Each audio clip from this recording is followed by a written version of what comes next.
Archimède est un mathématicien qui est né en 287 avant Jésus-Christ à Syracuse, en Sicile, en Italie, et fut le plus grand savant de l'Antiquité. Ses découvertes nous ont été transmises par des lettres qu'il a envoyées aux mathématiciens célèbres de son époque.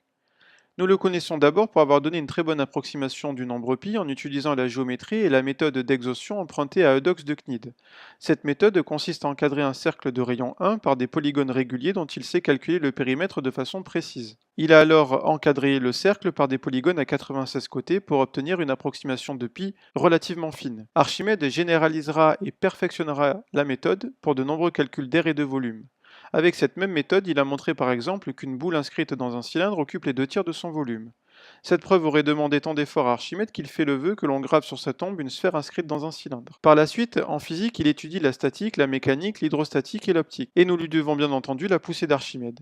Cette poussée d'Archimède, qui consiste à dire que tout corps plongé dans un liquide subit de la part de celui-ci une poussée exercée du bas vers le haut et égale en intensité au poids du liquide déplacé, ce qui permet d'expliquer pourquoi certains objets flottent. L'histoire raconte que le roi Hiéron possède une couronne qui pèse bien le poids d'or qu'il a donné à son bijoutier, mais il n'est pas sûr que le bijoutier ne l'ait pas trompé en travaillant la couronne avec d'autres matériaux que de l'or pur. Il demande donc à Archimède de s'assurer de la supercherie sans refondre la couronne. Pour cela, Archimède va peser l'or dans l'eau puis hors de l'eau. Il constate que dans l'eau, l'or perd 1/20 de son poids.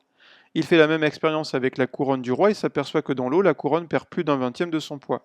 Donc la couronne n'est pas faite d'or pur. Archimède était si joyeux qu'il sortit de l'eau de son bain et traversa la ville de Syracuse tout nu en criant Eureka, qui signifie J'ai trouvé. Archimède est également un fabuleux inventeur de machines de guerre avec lesquelles la ville de Syracuse résistera contre l'envahisseur romain pendant plusieurs années. Il inventa notamment la catapulte qui permet de projeter de lourdes pierres, le miroir parabolique utilisé pour mettre le feu aux voiles des navires, les meurtrières, mais également la roue dentée ou bien les poulies. Enfin, après plusieurs années de siège, les Romains réussissent finalement à prendre la ville. Archimède est épargné par le général romain Marcellus. Mais une légende raconte la mort tragique d'Archimède.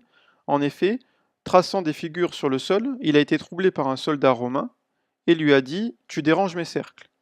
Celui-ci a été vexé et a tué Archimède d'un coup d'épée.